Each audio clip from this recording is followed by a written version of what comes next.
Good afternoon and welcome to UI7 News. I'm Tori Hughes and here are today's top stories. The Champaign School Board will start the final steps in choosing a new site for Central High School with better access to sports fields for students. Superintendent Dr. Judy Wiegand says the build is not only about the sports teams. There's a significant body of research that students involved in extracurricular activities receive better grades than those who are not involved. Central High Principal Joe Williams says he is proud of what the students can do with what is available, but knows it's not enough. I just can't even sometimes fathom and imagine what more our kids could do if they had the right facilities. A location will be announced once a site has been purchased. In Illinois news, the Chicago Police Department say they have confiscated over 6,500 illegal guns this year alone. According to the Associated Press, the Chicago police lead the nation routinely in the number of firearms seized and expect to gather close to 7,000 total before the end of the year. The weather in Champaign today is windy with a high of 25 degrees. Tomorrow we have about a 30% chance of a morning snow shower and another chance of snow this weekend. And speaking of snow, the northeastern region of the country is blanketed today, resulting in the closing of schools and government offices. Also, airports like the Philadelphia International Airport have grounded departing planes due to the snow and ice. And with winter weather moving in, it's also time for University of Illinois students to prepare and study hard for finals.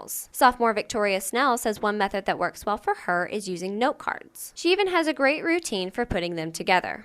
Go through the notes, pick out the most important parts, and then kind of just throw them on note cards because it's kind of the easiest way to be able to test yourself. And Snell also says to find the best study spot, whether that is in the library or at home. Senior Jake Mura has great advice as well for anyone taking finals. Don't forget about it, just do as much as you can and then do your best. Finals week for U of I officially begins Friday, December 13th. In sports news, the Chicago Bears won their game against the Dallas Cowboys on what is now known as Mike Ditka Day. During halftime of last night's game, the Hall of Famer's number was retired. The Bears defeated the Cowboys with a score of 45-28. In other national news, the prosecutors of George Zimmerman are considering whether or not to go through with the charges filed against him for domestic violence against girlfriend Samantha Sheeb. Zimmerman's lawyer says a hearing to discuss the motion of dropping the charges will be scheduled in the near future. In international news, gay couples in Great Britain can marry starting Saturday, March 29, 2014. The British Parliament legalized same-sex marriage in July for England and Wales. According to the Associated Press, couples will be able to marry in civil ceremonies as well as authorized religious services. Also in international news, Nelson Mandela was remembered today in Johannesburg, South Africa with a memorial service. Citizens of South Africa, as well as nearly 100 world leaders, gathered to celebrate Mandela's life and work, including Cuban President Raul Castro, Australian Prime Minister Tony Abbott, and U.S. President Barack Obama with First Lady Michelle Obama. That's all for UI7 News this afternoon.